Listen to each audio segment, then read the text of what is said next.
Welcome to Antarctica and welcome to the National Geographic Explorer.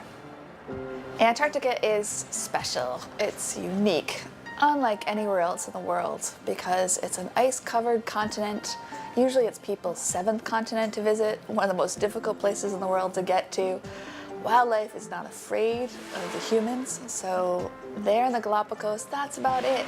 Where you have these magnificent animals come walking up to you, watching their natural behaviors at this time of the year where there's so much productivity. We're at the height of the summer, so it's really magical to come visit this special part of the world. Thank you for joining us for what is sure to be an unforgettable voyage.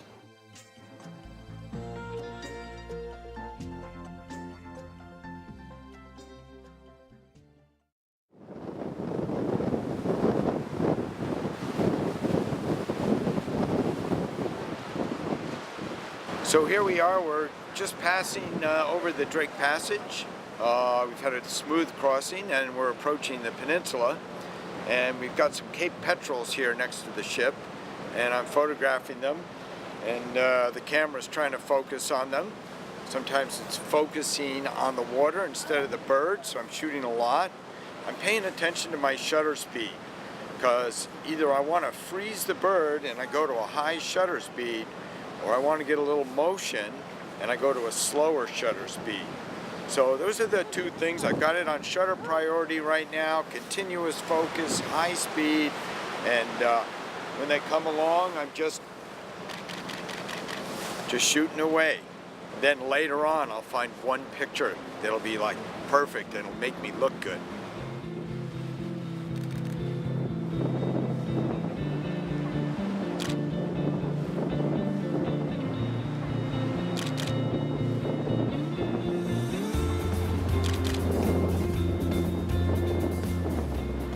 I've never seen snow before, and so we came to Antarctica. But now it's snowing and you can see it flying around and it's really cool. We could have gone to Queenstown in New Zealand where we live to see snow, but no, we came to Antarctica. It's amazing. Let's see it.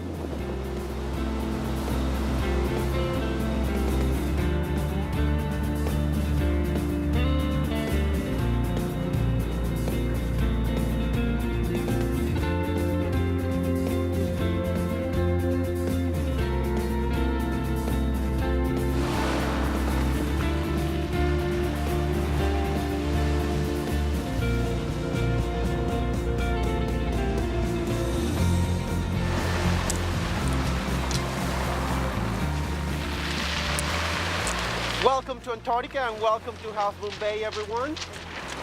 I just wanted to congratulate you. You're here already. Yay! And we're gonna have a fun time. And the way how we're gonna do this is that we're gonna walk with our naturalists up the hill, over that area, and then top again down the hill. How fun is that?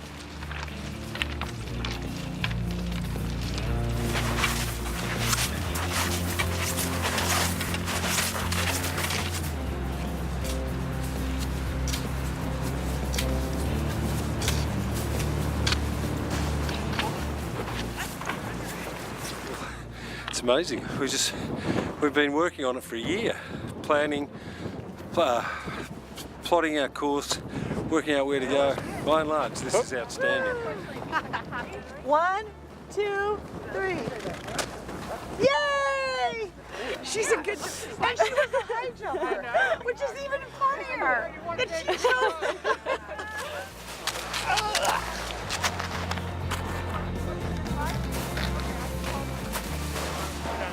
I'm going to do a major slide, and it's going to be dynamic, and I won't do zip lines, but I will slide.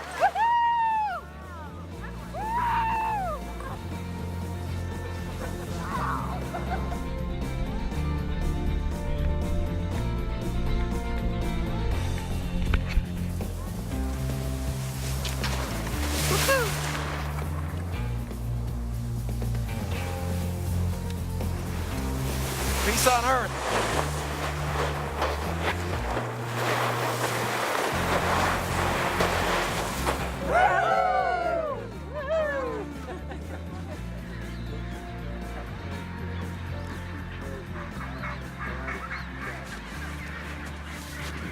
our first landing at Half Moon Island in the South Shetland Islands.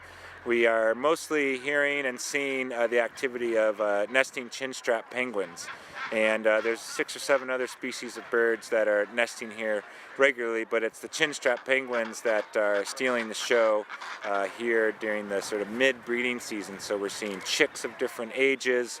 Some still have eggs, some have 1 egg, 1 chick.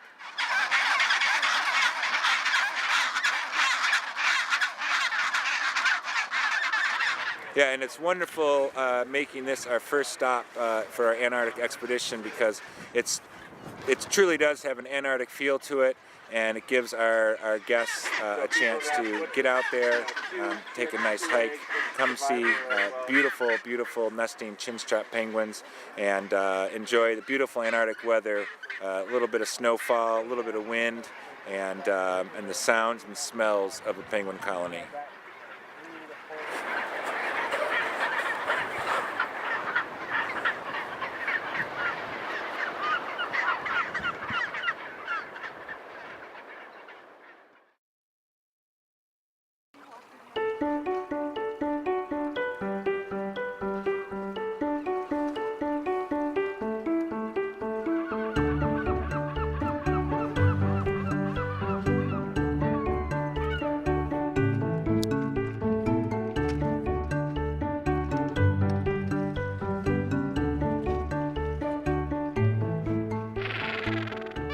Here we are in Brown Bluff. This is our continental landing. We are in the Antarctic continent proper, and this is the home of more than 20,000 breeding pairs of Adelie penguins. These are the iconic Antarctic penguins, the one with the proper tuxedo, black and white. Here at Brown Bluff, the colony is doing very, very well. We can see lots of action in this breeding colony. There's so much happening. We know that these penguins have arrived in October, and by November they have established their territory, built their nest, and then laid the eggs. The incubation of the eggs takes around 32-35 days, and later hopefully 2 chicks will hatch, and then parents will have a lot of work to do for the next 2 months. Now both parents will be sharing the chores of raising these chicks, and there are certain environmental conditions that will determine whether the 2 chicks get raised together. Otherwise they will choose the stronger one because it has more chances for success. Now, if the conditions are good, that means there's not a lot of snowfalls or rain during the breeding season. There is plenty of food and very well experienced parents that will be sharing the chores of feeding those chicks. Both chicks will make it to the fledging. Now, here at this moment, we can see chicks at about 4 and 5 weeks old. Some of them are in a crèche. They are very well fed. They are just covered in this nice warm down that gives them that soft plumage. However, not very good for swimming yet. They depend on their parents. During the crèche, you will find anything from 5 to about 20 chicks being looked after by other adults. They're not precisely their parents, but they are their caretakers, their guardians.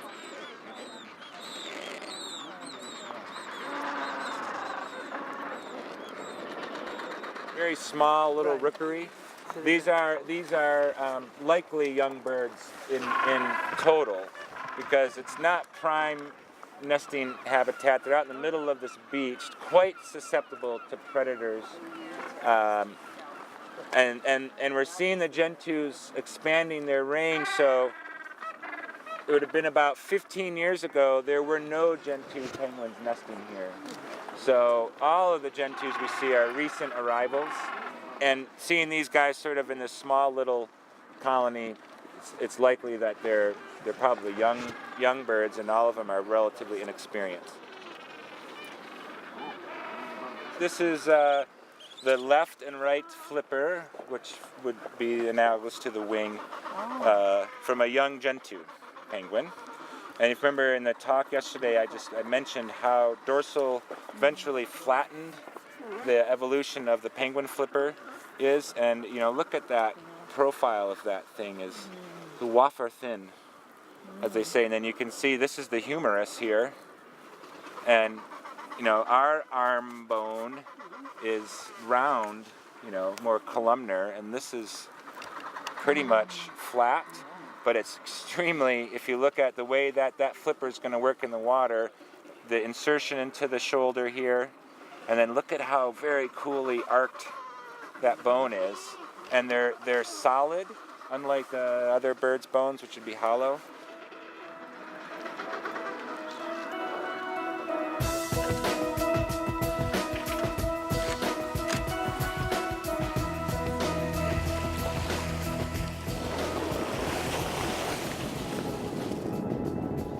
Quite a bit of heavy sea ice ahead of us. You can see Paulette Island in the distance, off of the 11 o'clock position, that cone-topped island.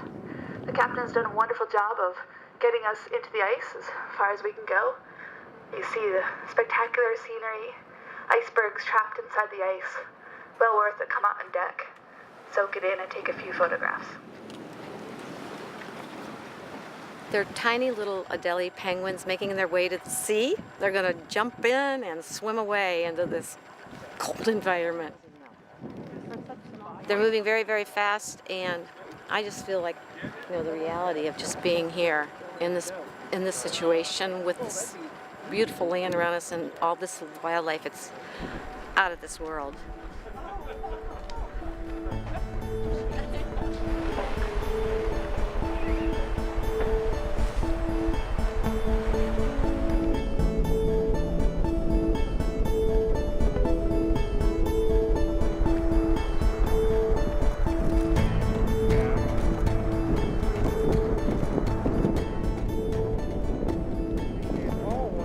Alright, so what we're looking at here is this beautiful calf travelling along with its mother. And killer whales form a matrilineal society. So the killer whale calves can be the biggest mummy boys, you know, that you get, because they're going to stay with that family group potentially for their whole life. So these pods, they all know each other, they're very comfortable together, and they hunt together, and they hunt as a team, and that's why they're known as wolves of the sea. There's 5 different types of killer whales in the Antarctic. These are what we call the small type B. So they're about the 3rd largest of the killer whales, and they have that discoloration, you know, so their white patches look yellow. That's actually diatoms, so it's phytoplankton. The waters here are so rich with the diatoms that their white patches of their skin are getting stained, that yellowy colour.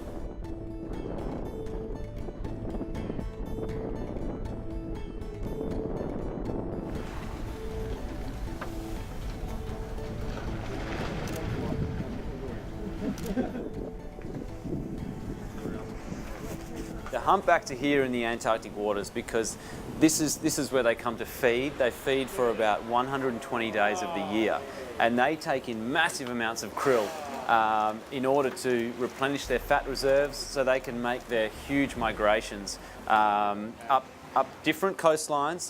The population that we're looking at here on the peninsula travels up either coast of South America.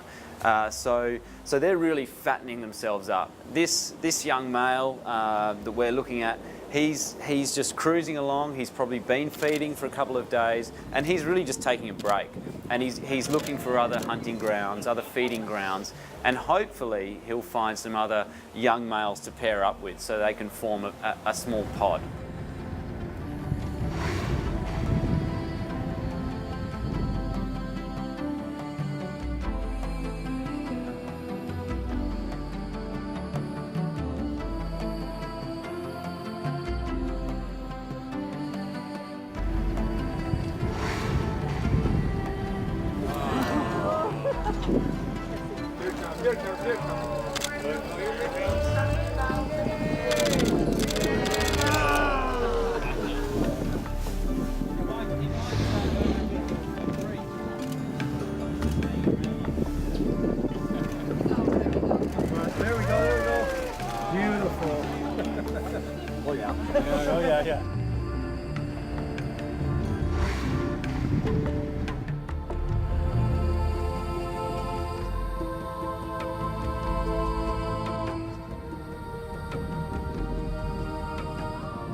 I've been working with whales for many, many years, and I don't think I've ever been able to get so close to a whale with such beautiful clear water.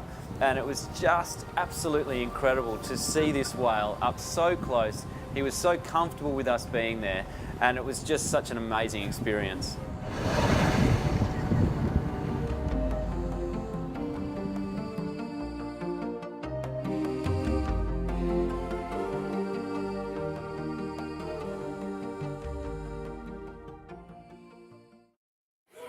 Good evening, everyone, and we're going to show you the first installment of our undersea video. So, wow, you guys are awesome. At Brown Bluff, we took out our ROV, and we went down to 248 feet, 79 meters. So ROVs, you might be familiar with them through movies such as The Abyss and other productions. Also, of course, oil rigs use them quite a lot. But ROVs allow us to go much deeper than we ever would be able to go diving. Our ROV can go down to technically 1,000 feet, but that's a lot of cable and a lot of cable pulling. So it's a little robot. It sits in its own zodiac, and we send it out, and it's attached to us by a umbilical cord or cable. What you're watching at the screen now is actually the ROV going down to the bottom. And as you can see, if you saw in the beginning, it was quite light, and then as we get further down, it gets darker and darker. However, I know many of you were saying how great the visibility was, and it certainly was. I bet that if I turned off the light, at this point, I'm still almost 10 meters off the bottom. So you can see really, really well. And if I turned off the light, I bet you we still would have been able to see. But there are two lights to bring color to the universe, because once you get down that far, then there's no more color being absorbed. So everything just looks of shades of gray. So the first thing that we found was an anemone. So anemones, related to all stinging animals like jellyfish, here in Antarctica, you can have anemones that are filter feeders. They essentially collect small bits of organic material out of the water column. Or you can also have anemones that are waiting for a sea urchin to wander by unknowingly, and then they'll grab it and eat it up. They're also burrowing anemones. This anemone here actually makes its little place in the silt at the bottom of Brown Bluff. Speaking of the silt at Brown Bluff, this place gets absolutely pulverized by the big icebergs. You know, we enjoy that ice.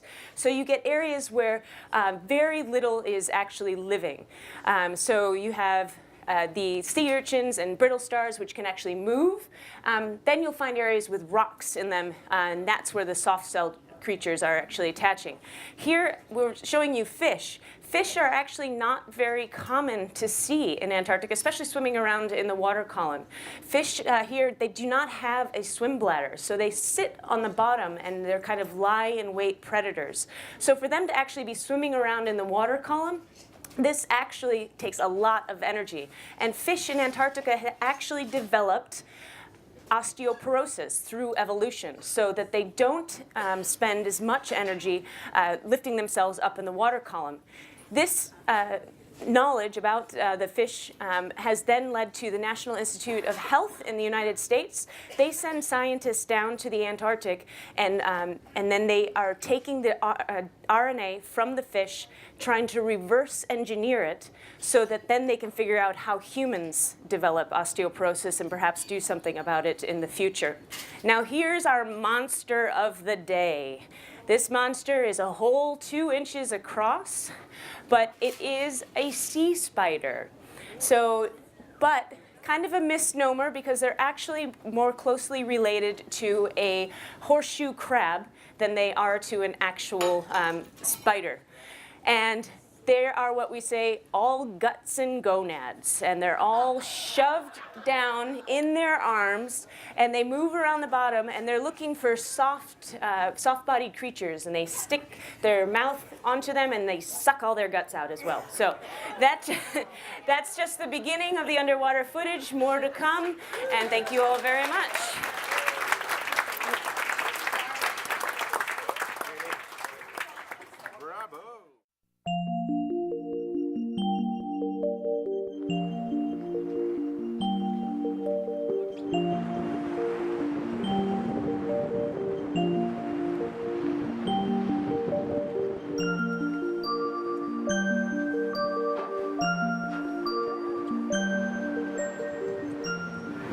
story again. We are approaching another leopard seal straight ahead of us, off the bow. This is the second top predator in the Antarctic. This is a species that feeds on penguins, but also mostly krill. So we have another leopard seal straight ahead of us, off the port bow.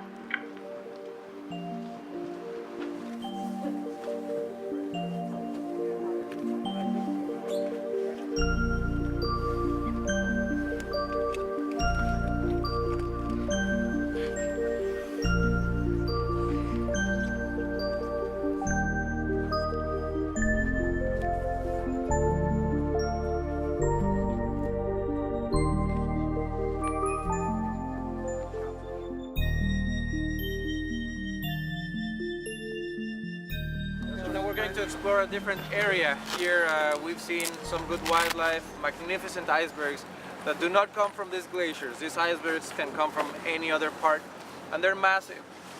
Some of these icebergs with a rangefinder, some of the smaller ones are about 100 feet tall. And remember, this is only about 20 or 30% of the iceberg that actually sticks out of the surface. Right. So it's quite incredible. If you could take them out of the water, it would be like Godzilla emerging from the depths.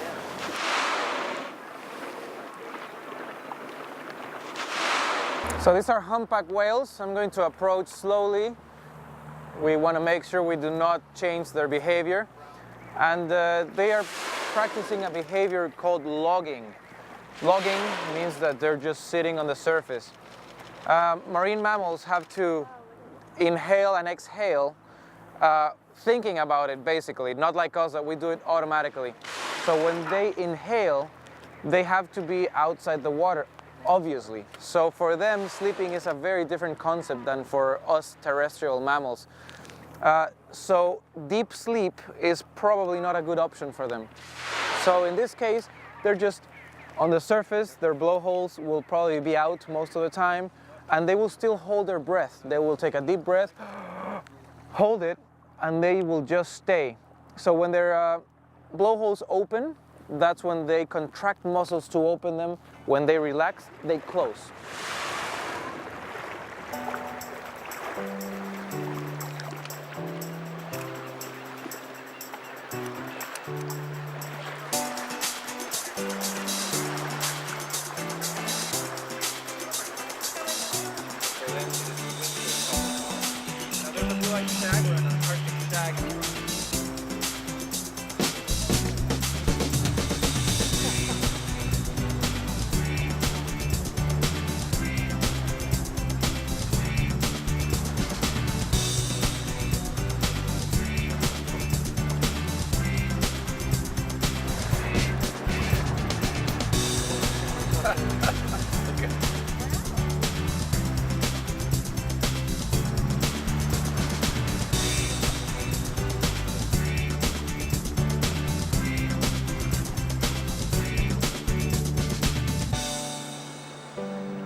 I think it's the best feeling in the world. It's almost like being in outer space, you know. I did consider going to space before I bought this ticket, and I think it's beyond imagination. Unbelievable is the word. Yeah, this place is just surreal. It's so pristine, so peaceful, so calming, and it's just, the beauty of it is unbelievable. And, you know, I've been waiting to do it for years, but it exceeds all my expectations.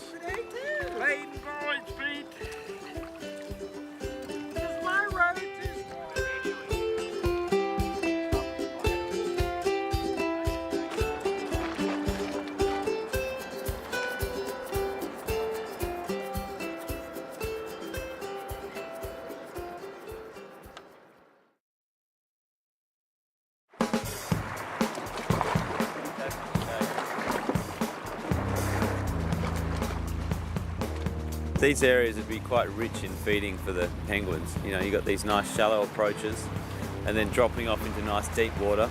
So the krill often will come up from the continental shelf and come up on those sort of upwellings, those current upwellings. So the penguins would go out, and it's not too far to get to the nice deep water, you know, 200, 300 metres deep. Literally just sort of 100 metres away. So it's not far for them to go to sort of feed on krill.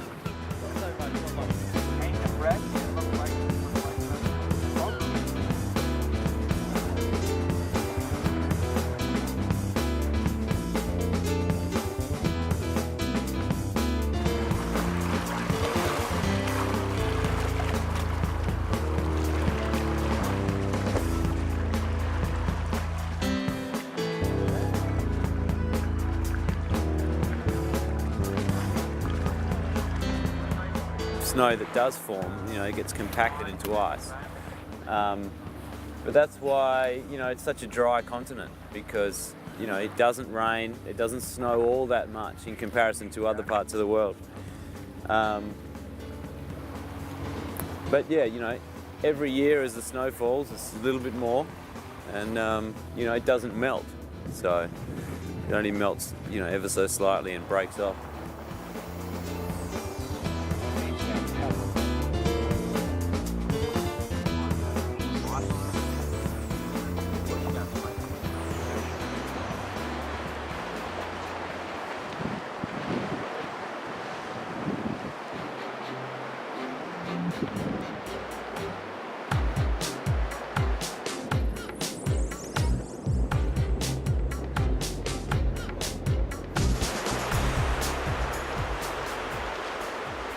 But right now, this is where we're going through right here.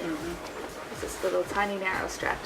And the nice thing is, it just cleared. We had snow showers as we were approaching it, and the sun's out, the lights on the mountains.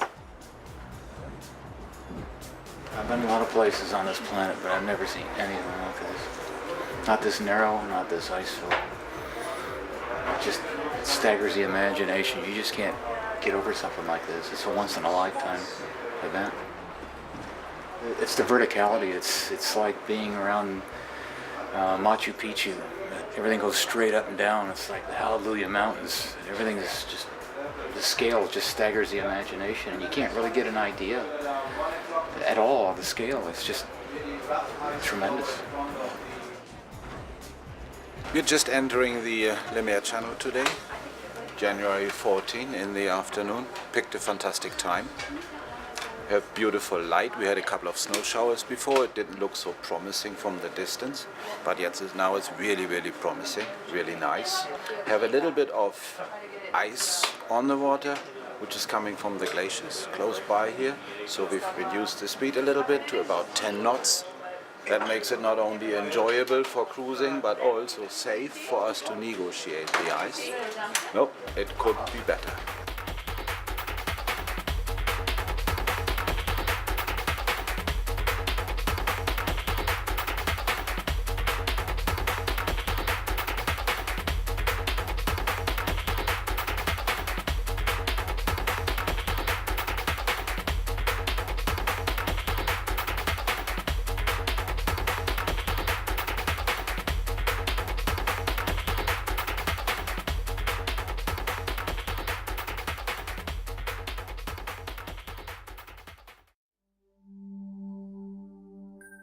Here we are at Orne Harbor today. We've got Oscar and our special guest diver, Fred, who is a little bit like a Flat Stanley going around the world. So going down through the water column, next to this very sheer wall, we find a colonial salp. So each little red dot that you see there is an individual, and they're all working together, filter feeding out of the water column all the nutrients that they need. As we head further down, we're met by curtains of filamentous algae. They have worms, those little spaghetti-looking things sticking out of them, collecting material out of the water column, and thousands of amphipods. Amphipods, they're flattened ventrally, and they just sort of hop around. They can swim, catching detritus out of the water column. And there's a lot with the bird cliffs that are above this wall in Orne Harbor. As we head further down, we're looking at soft corals. How many people thought that you'd actually see corals in Antarctica? Each little individual mouth waiting for something to fall in, and using that as a whole for the entire colonial being. This wall has one of the highest concentrations of sponges that I have ever seen anywhere on the Antarctic Peninsula, and I know a lot of my scientist friends would love to get their hands on those, as sponges are now being used in chemical research around the world, especially with chemotherapy drugs. They have lots of toxic chemicals that you and I wouldn't be able to digest or use, but they can be synthesized into something good for all. The only thing that is eating sponges down here are the nudibranchs. And nudibranchs have this wonderful way of taking nasty chemicals from sponges or stinging cells from other animals and creating a natural defense within their own body, which makes them unpalatable to other creatures. The walls in general are a fantastic place for invertebrates to live. With a lot of the creatures that are filter feeding, they're getting a lot of nutrients with current that flows by the wall, but also from the nutrients that are falling down from above from the bird cliffs or from the penguins.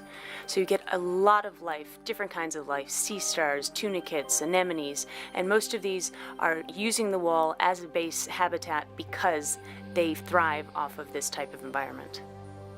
One of my joys in life is to show people what an incredible place the underwater world of Antarctica is. Most folks think, it's so cold, what could possibly live there? And in actuality, it is a world full of colors and life. It's been wonderful sharing the underwater world with you, and I hope that it's enhanced your fantastic expedition to Antarctica.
We are as far south as we can go.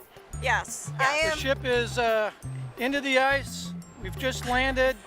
We're walking on the water, frozen. It's unbelievable. This is a God moment. This is the most amazing place I've ever been. Yes. And probably the most amazing place I'll ever be. And I'm so glad to share it with the people I love the most. Yes. Oh, see, now you're going to make me cry.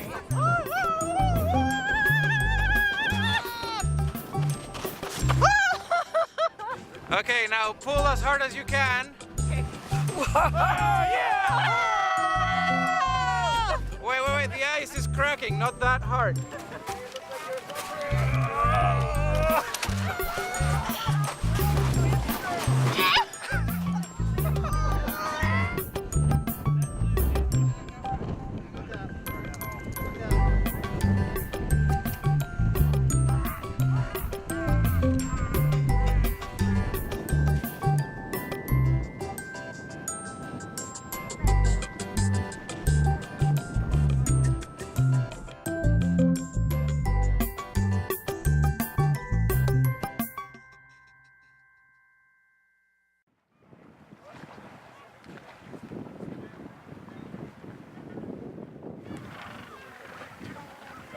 This is a rather, low number of shags nesting here compared to other places on the peninsula, but they're They've got the classic black and white paint job of most seabirds. That's that counter shading that they use as a means of stealthiness and protection from predators. But they're flying birds. They're just not the best flying birds in the world. But like the penguins, they're evolved to more, they dive for their food and they'll chase their prey under the water and grab their krill. Fish primarily is what these guys would eat. They can dive down to 100, 200, 300 meters to catch their food if they need to, so pretty deep divers. But wherever the food is, that's how deep they'll dive.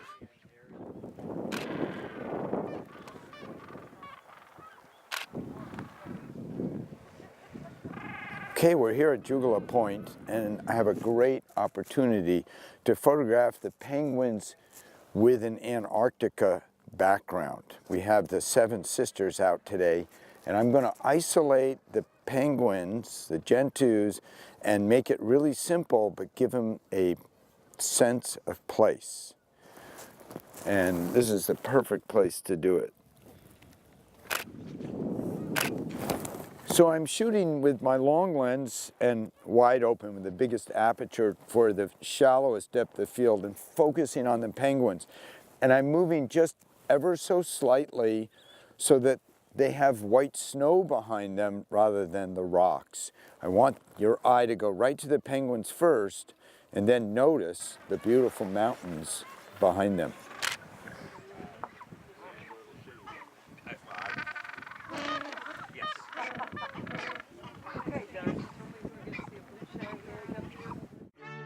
So here we are at Port Lockroy that was named during Charcot's 1903 expedition. It's a safe haven and Charcot used it to repair his ship. During 1944, a base was established here by the British Tabarin operation. It was a covert operation in the Antarctic Peninsula. A number of bases were set up, and this one, now known as Bransfield House, was Base A. It was an operation that was to observe other shipping movements, and now we've got the legacy of what was left over from that operation. The British Antarctic Survey operated the base as a scientific research base up until the International Geographic year, about 1957. It was used for ionospheric and meteorological research in particular. Now it's a museum, and it's a fantastic museum. There are many, many artefacts that have been left behind in the cottages and the buildings, and most of the equipment is left over.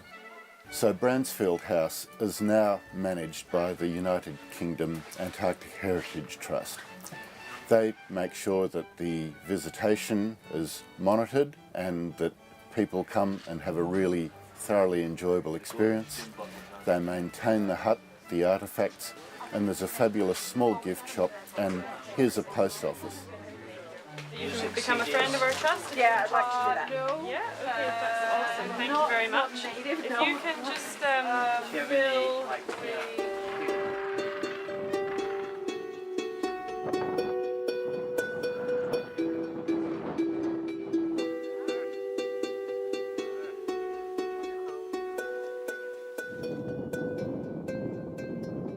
It's really hard to put into words. The vastness, the beauty, the scenery, the nature, the circle of life, it all is a lot more than I would have anticipated. It has met every expectations.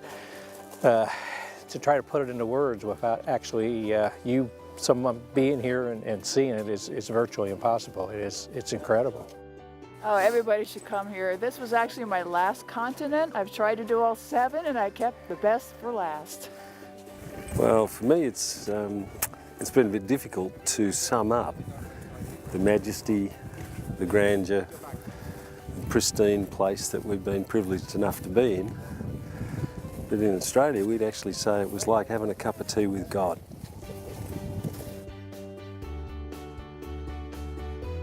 Well, it's a lot of planning, a lot of work, a lot of time, a lot of money to get here, and it's unequivocally worth every bit of it. It's fantastic. It's my last continent. It has not disappointed me a bit.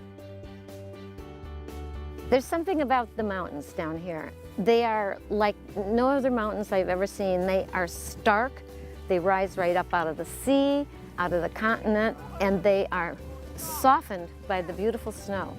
There's nothing like it. The snow and the glaciers and the way they flow back down into the sea makes this place an incredible experience. It's just everywhere you look, you see something more beautiful than the last place. And I never expected to see the animals we see, the leopard seals and the penguins, and just watching all the people have their aha moment, just watching them say, wow, this is incredible.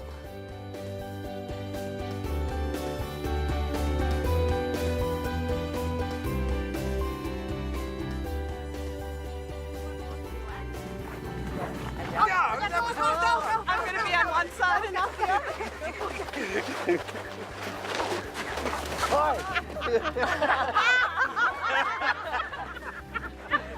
I think the one thing I know for sure is this is why you live. To experience this, see this, feel this, and just be. It's unbelievable.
When I was a kid, my biggest hero was my father, Lars Erik Lindblad, the real pioneer of expedition travel. He started a company in 1958 as a Swedish immigrant, and all through the years he was building his business, one of his great sources of inspiration was the National Geographic Society. In my own career, I always looked to National Geographic as this sort of icon of exploration, icon of discovery, icon of communicating to us, the world, and all that's in it. What could be better? This organization that communicates to the world and ourselves who actually take you there, what could possibly be a better partnership? When I first met with Sven, it was pretty clear that his ideals and his philosophy matched incredibly well with National Geographic. Quite frankly, it's great to see someone in the travel business bringing people to wonderful places who cares about conserving these places. Because I grew up in the Arctic, we had no TV, no radio, no telephone. I was bitten by the Arctic at a really young age, so I've had this strong affinity to return to it every year, and I've been photographing stories for National Geographic magazine at both poles for the last 7 years. But here this year, we're very fortunate that through the partnership of Lindblad Expeditions and National Geographic Society, we have an opportunity to work from this ship. And by doing that, the ship is able to deploy us, drop us off around the best locations all around Spitsbergen, otherwise would have been financially and logistically impossible to achieve. This is why you travel halfway across the globe. This is what you come to see in the hopes that it'll always be here and you'll always be able to see it. It's the magic of travel. And, you know, it's the experience of understanding the world a little bit better and being able to share it with others when we get home. You know, it's the pictures that we see in National Geographic that all of a sudden we're watching with our own eyes. And it's a very different sense, obviously. And so we have discovered more and more over the past couple of years we've been working together that we are very, very natural allies. We care about the same things. We care about exploration. We care about discovery. We care about conservation. And we absolutely care about inspiring people to care for our planet.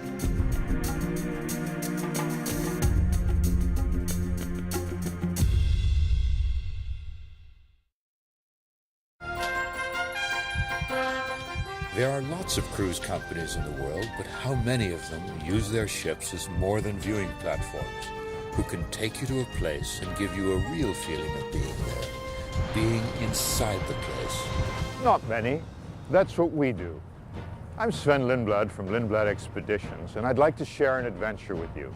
I want to show you some of the wild places around the world and give you a sense of what expedition travel is all about. So if you have a few minutes, come along, will you? For over 40 years, Lindblad Expeditions has been taking people to the world's remote and pristine places. We use small, nimble, environmentally respectful expedition ships to go where big cruise ships simply can't. Our ships are equipped with zodiacs to bring us in closer still, and a fleet of kayaks to give you the most personal experience possible, even in places as wild as Antarctica. Our expeditions are staffed by experts, specialists in their fields, who help you get the most out of all you'll see. They're not guides who lead you around. They're interesting and entertaining people with whom you can share the adventure. We're equipped to go below the sea, too. We carry high-tech devices that do the deeper dives for us. Our ROV that goes down hundreds of feet to bring back astonishing video images. Our splash cam that lets us see under the surface. And our hydrophones that let us hear what's going on. Join one of our expeditions and you'll see more, learn more, and have an adventure that can change your life forever.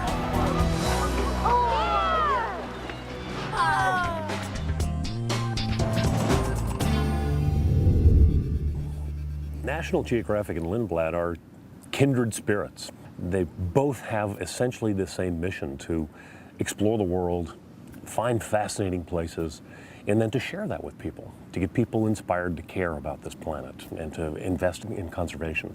It's a wonderful relationship between these two organizations, each organization finding its own individual way of connecting with people. Lindblad does it on a very, very personal basis with people who come out here and have magnificent experiences of places like this in the Galapagos. And then those people, by a trickle-down effect, talk to their friends and their family and beyond, and create an excitement about conservation for these places.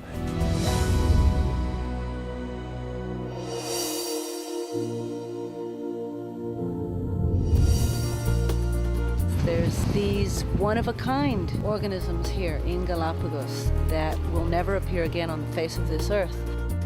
It was in 1966 that Lars Erik Lindblad led the first ever non-scientific expedition to Galapagos. Now, our expedition ship is based here full-time, enabling people of all walks of life and all ages to have a remarkable adventure. Here you can walk among vast numbers of unusual and interesting animals and observe them freely. Galapagos is fascinating, informative.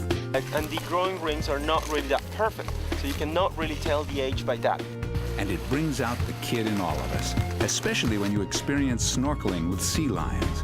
You'll marvel at their grace and get a huge kick out of how close they come and how incredibly playful they are.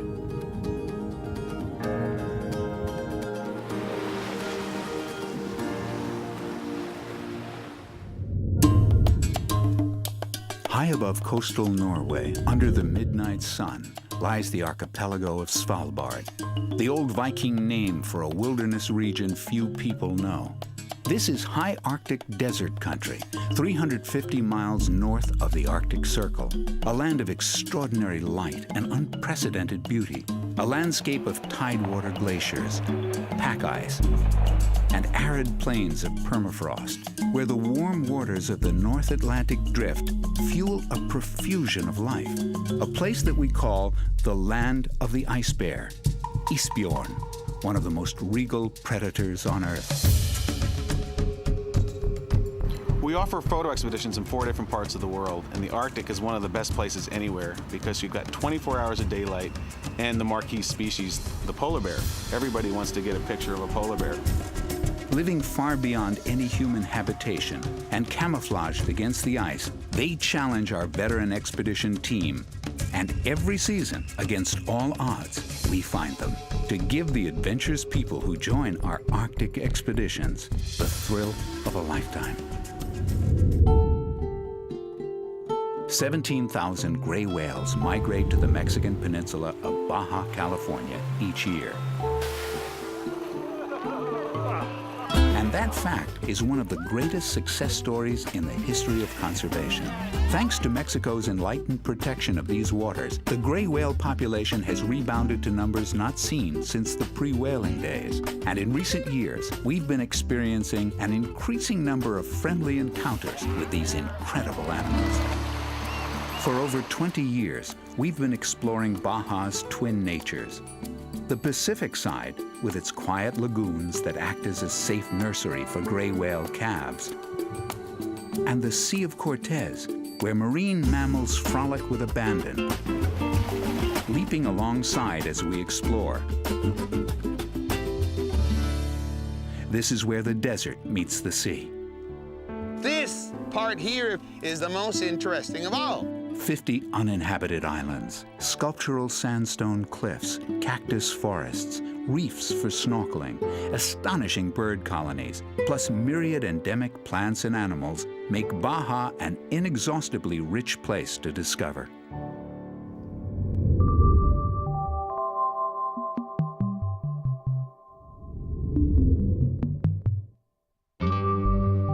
Antarctica. Lindblad Expeditions' experience and hard-won expertise means that you can safely go to an otherwise dangerous place and have the absolute adventure of a lifetime.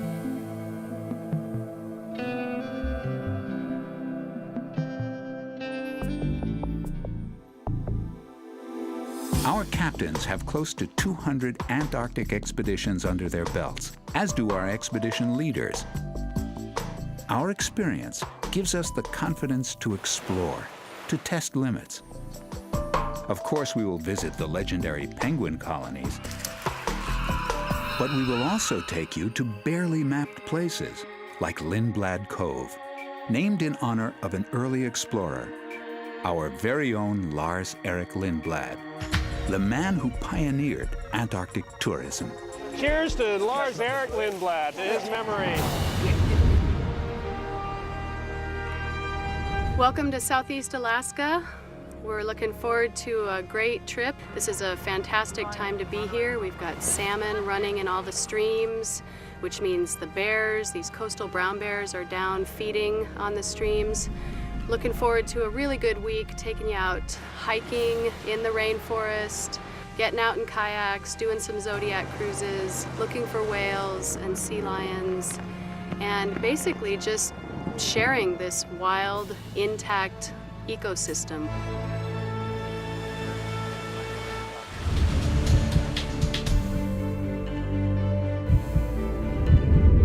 For my entire life, explorers like Magellan, Cook, Jacques Cousteau, and my father, Lars-Erik Lindblad, have been heroes to all of us at Lindblad Expeditions.